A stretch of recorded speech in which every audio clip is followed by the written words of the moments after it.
అక్కడ ఉన్నారు సార్. ఎందుకు యాక్షన్ పెట్టాం సార్? తడిచిన అయ్యా సార్, తడిసిన ధాన్యం ఏమన్నా మీ దగ్గర తడిసిన ధాన్యం ఉంటే సార్ మనం టు వెకేట్ దా. కేటీఆర్ గారు నా దగ్గర మూడు టీవీలు ఉన్నాయి, మూడుట్లా కమలాకరే కనబడుతున్నాడు సార్. మనం యాక్షన్ ఎందుకు పెట్టినాం సార్? మనము అక్కడ గోడౌన్లు ఖాళీ కావాలి, రైస్ మిల్ ఖాళీ కావాలని యాక్షన్ పెట్టాం సార్. Number 1 point sir. ఈరోజు మంత్రిగా స్టేట్మెంట్ ఇవ్వనండి, ఎవరు డబ్బులు కట్టవసరం లేదు. ప్యాడీ ఎవరైతే మీరు పెట్టలేదో వాళ్ళందరూ 30 లక్షల మెట్రిక్ టన్ ధాన్యాన్ని ఇమ్మీడియట్గా టెండర్ తీసుకున్న వాళ్ళకి ఇచ్చామని చెప్పి ఇవాళ హౌస్ ధర ఇచ్చేయండి. ఇవాళ స్టేట్మెంట్ చేయండి. ఇవాళ వారు ఎవరైతే sir every rice mill having the paddy, they are ready to give the paddy. Government please మీరు గవర్నమెంట్ రైస్ నుంచి తెచ్చుకోమని చెప్పండి. Don't collect the money. ఒక్క నిమిషం సార్. గౌరవ మంత్రి గారు ఏమన్నారు? సన్న బియ్యము మేము టెండరు ఒక్క గింజ కూడా కొనలేదన్నారు సార్. నేను అదే క్లారిఫై ఇవ్వమన్నా సార్. సన్న బియ్యం టెండర్ పిలిచిండ్రు, అది ఉన్నదా లేదా, రద్దయిందా, సన్న బియ్యం కొంటురా లేదా అదే నేను అడిగింది. అదే వారు చెప్పిర్రు సన్న బియ్యం కొనమన్నారు. రైట్, వీళ్ళు అప్రిషియేట్ సార్. మన దగ్గర సన్న బియ్యం మరమట్టియండి, దాన్నే హాస్టల్కి ఇచ్చాను సార్. నెంబర్ 3 ట్రాన్స్పరెన్సీ ప్రభుత్వం అంటారు కదా సార్. తమ ముందు సభా సంఘం ముందు పెట్టండి. టెండర్ ప్రాసెస్ మొత్తం ఎప్పుడు స్టార్ట్ అయింది, ఎవరు కాంట్రాక్టర్లు, ఎవరు టెండర్ తీసుకున్నారు, ఎంతవరకు ప్రొక్యూర్మెంట్ చేశారు, 35 లక్షల ధాన్యం ఎంత రికవర్ చేసుకున్నాము, ఎన్ని డబ్బులు వచ్చినాయి, మన కోడ్ చేసింది 2007 రూపాయలు అయితే హౌ మచ్ వి కలెక్టెడ్. డెఫినెట్గా మీరు అందరూ సభా సంఘం దృష్టి తీసుకురండి, ట్రాన్స్పరెన్సీ టెండర్ చేయండి అని మేము కోరుకుంటున్నాం. మేము అడిగింది అదే. క్లియర్గా ఉండండి, ట్రాన్స్పరెన్సీ ఉంది కదా, యూఆర్ ఓపెన్ కదా. నేను అడిగింది అది. హౌస్ కమిటీలో పెట్టి ఫస్ట్ నుంచి మేము టెండర్ ఎప్పటి నుంచి మీరు తీయండి సార్.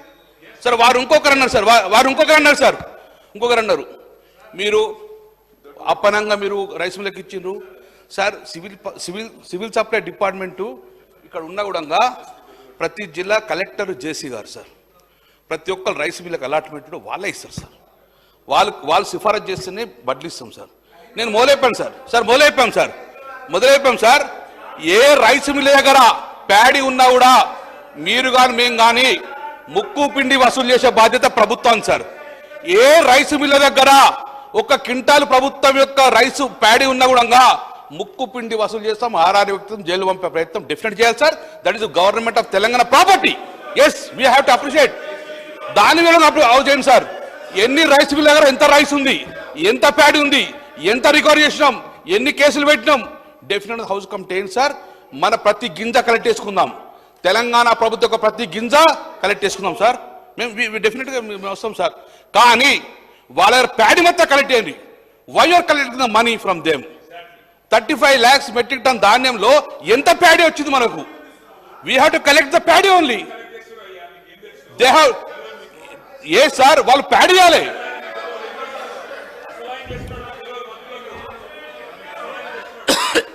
సార్. ఇంకొకటి సార్, మన వాళ్ళు ఏమన్నారు సార్, ఇది కాంగ్రెస్ పార్టీ యొక్క మేనిఫెస్టో సార్.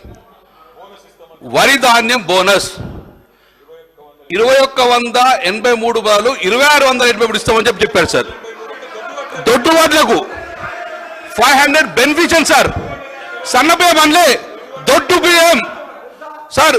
దొడ్డు బియ్యం ఇది క్లియర్ ఉన్నది సార్. మెన్షన్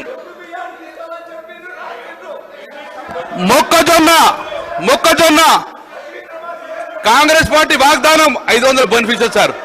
సార్ ఇది మీ manifesto sir. We are not debating, this is your manifesto sir. మీరు దొడ్డు బియ్యంకి ఇస్తాము శ్రీబాబు గారు, ఇది మీరు ఇచ్చిందే కదా సార్. సన్న బియ్యం సార్ ఎక్కడ చెప్పింది సార్? మీరు సన్న బియ్యం సార్ చెప్పారు, దొడ్డు బియ్యంకి ఇస్తామని రాసింది సార్. దొడ్డు బియ్యం ఇస్తామన్నప్పుడు దొడ్డు బియ్యంకి ఇవ్వండి సార్. మేము అడిగింది సన్న బియ్యం ఇస్తాం ఎట్లా అంటారు మీరు ఇప్పుడు సార్? మీరు సివిల్ సప్లై మంత్రిగా చేశారు సార్. మీరు దొడ్డు బియ్యం ఎంత ఇస్తారు సార్, సన్న బియ్యం ఎంత ఇస్తారు సార్? సన్న బియ్యము ఇంట్లో భోజనాల మందం పెట్టుకుంటారు సార్. ఎంఎస్పి ఇస్తాం సార్. ఇంకోటి సార్, ఎఫ్సిఐ నామ్స్ ప్రకారం సన్న బియ్యం నాట్ ఈజ్ ఏ గ్రేడ్. సన్న బియ్యం నాట్ ఏ గ్రేడ్, సన్న బియ్యం బి గ్రేడ్. ఎఫ్సిఐ నామ్స్ ప్రకారం దొడ్డు బియ్యమే ఏ గ్రేడ్ సార్, దొడ్డు బియ్యమే ఏ గ్రేడ్. ఒక్కొక్క రకంలో సన్న బియ్యం తీసుకోవడం ఎఫ్సిఐ దొడ్డు బియ్యం తీసుకుంటారు. కాబట్టి అందుకే దొడ్డు బియ్యం ఎక్కువ వస్తారు. కాబట్టి దాని దృష్ట్యా మీరు దొడ్డు బియ్యం ఇస్తాం సార్. సార్ యాసంగిలో దొడ్డు బియ్యం ఏమి ఇస్తాం సార్, ఈ టెంపరేచర్కు పలుకుతుంది సార్, అందుకని బాయిల్ చేస్తారు, అందుకే దొడ్డు బియ్యం వేస్తారు. మీరు యాసంగిలో ప్రతి దొడ్డు బియ్యం కూడా 500 ఇస్తా అన్నారు. సో వీఆర్ డిమాండింగ్ ప్రజల పక్షాన అన్ని రైస్ అన్ని ప్యాటి కూడా 500 బోనస్ ఇవ్వండి అని చెప్పి మేము కోరుతున్నాం, రిక్వెస్ట్ చేస్తున్నాం. As you promised. గౌరవ మంత్రి గారు మీరు రాకుండా అదే చెప్పాను, మీరు ఏది హామీలు ఇచ్చారో ప్రజలకు చెప్పండి అని చెప్తున్నాం సార్, మేము అంతగా ఏం లేదు.